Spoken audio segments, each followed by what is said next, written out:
Alors, dans la partie d'anatomie de notre périnée, on va commencer par se dire à quoi ça sert. Alors rapidement, pour qu'on ait tout en tête son utilité, voici un rappel de ses 3 fonctions principales.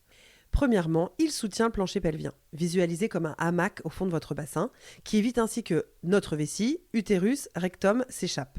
Le périnée, c'est aussi deuxièmement une zone de passage, quasi en continu, puisqu'il permet de retenir, laisser entrer et laisser sortir. Il assure donc un rôle essentiel dans notre continence et le fait d'aller correctement à la selle.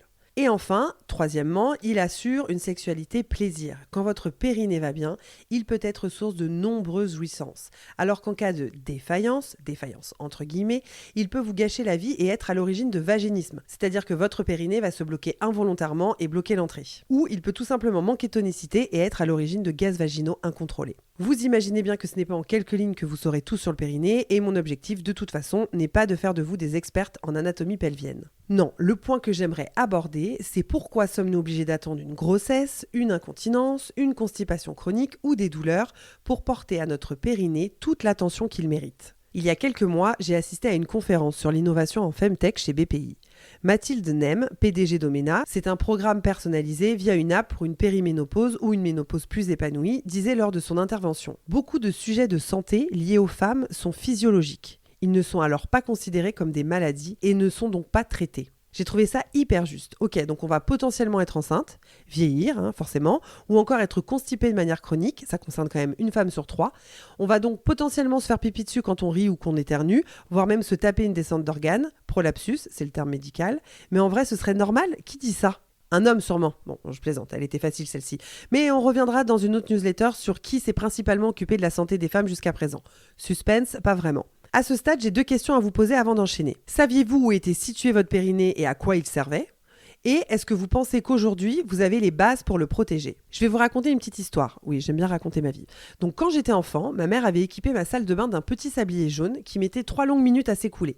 Si 3 minutes, je vous assure que c'est hyper long quand il s'agit de se brosser les dents 2 fois par jour à l'âge de 6-7 ans. Bref, tout ça pour dire que l'on m'a appris comment faire pour me laver les dents correctement et pour avoir une bonne hygiène bucco-dentaire et ainsi éviter les caries. Et là, vous vous dites peut-être, quand on a envie de faire pipi, c'est naturel, on va aux toilettes et on ouvre les vannes. Pas besoin de schéma. Eh bien si, Martine. Bon, j'ai rien contre les Martines, ma mère s'appelait Martine. Cela vous est sans aucun doute déjà arrivé de sentir une légère envie d'uriner et de l'ignorer sur le moment. Et c'est ok. Puis cette envie revient une seconde fois, un peu plus forte mais sans générer de complications. Et puis bon, vous êtes en réunion ou dans le métro ou pire dans la rue. Elle revient une 3e fois, plus forte, et cette fois ça commence un peu à déborder au-dessus du pubis. Et là, Martine, il serait vraiment temps d'aller vous soulager. Car si vous attendez davantage, et cela de manière récurrente, votre vessie va finir par se distendre. Pour les selles, ça fonctionne différemment. Si vous ne répondez pas à la première envie, parce que vous ne pouvez pas ou que vous ne voulez pas selon que vous êtes, vous allez contracter pour retenir et l'envie va passer.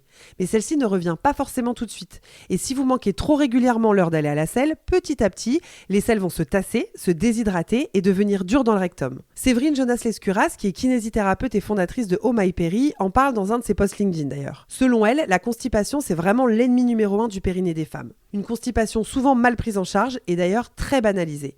Et donc sur le long terme, ça peut devenir la cata. Car tous les jours, vous allez pousser fort pour essayer d'évacuer ces selles devenues sèches.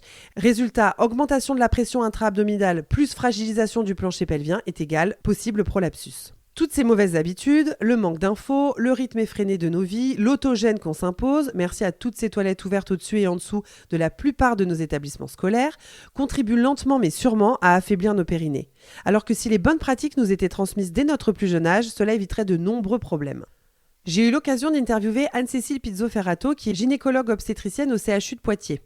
Elle est à l'initiative de sessions d'éducation périnéale auprès de collégiennes et lycéennes et elle est persuadée que plutôt que de tout miser sur la prise en charge thérapeutique quand le trouble est là, des séances d'éducation pourraient permettre de diminuer le nombre de fuites urinaires dans les 15-20 ans à venir. Son objectif donc, c'est de sensibiliser les plus jeunes filles et leur faire prendre conscience de l'existence de leur périnée pour limiter ces troubles sur le long terme. Lors des ateliers, il distribue un questionnaire anonyme pour évaluer le degré de connaissance de ces jeunes filles. Il constate souvent que les organes comme la vessie, le rectum, le vagin, etc. ne sont pas toujours rangés dans le bon ordre. Et en cours, elles n'apprennent pas vraiment quelles sont les interactions possibles entre les différents organes pelviens. Donc à travers des outils variés comme le bassin anatomique, des puzzles, des vidéos, des jeux, elle souhaite leur faire comprendre comment leur comportement agit sur leur périnée et comment le modifier pour améliorer les symptômes. Car ce que révèlent aussi ces questionnaires, c'est déjà environ 30% de fuites urinaires parmi ces jeunes filles interrogées. Selon la gynécologue obstétricienne, c'est donc beaucoup plus fréquent qu'on ne le croit et c'est hélas encore un sujet tabou dont elles n'osent pas tellement parler. Elles prennent alors le temps de leur expliquer ce qu'est une fuite, parce que par exemple, quand vous faites du sport et que vous faites un tout petit peu pipi dans votre culotte, même si c'est quelques gouttes, c'est déjà une fuite. Anne-Cécile Pizzo-Ferrato cible alors les écoles, les lycées et essaie de convaincre les enseignants et responsables d'établissements. Elle pensait bêtement qu'en présentant son projet, cela pourrait être intégré, mais en fait, elle rame. Elle aimerait qu'il puisse faire partie du programme national d'éducation à la vie sexuelle et affective, dont on entend beaucoup parler en ce moment, pour qu'elle soit sûre que tout le monde reçoive la même information et que finalement que ce soit standardisé et cadré. En attendant que ce savoir se propage, elle a travaillé en collaboration avec d'autres professionnels de santé, comme des sages-femmes ou des kinés, sur le lancement d'un site informatif sur le périnée que je vous invite à consulter qui s'appelle périnéduc.fr. C'est fini pour aujourd'hui. Dans la dernière partie d'Anatomie de notre périnée, on passera enfin à la pratique. Je vous parlerai des techniques que j'applique et qui fonctionnent pour moi.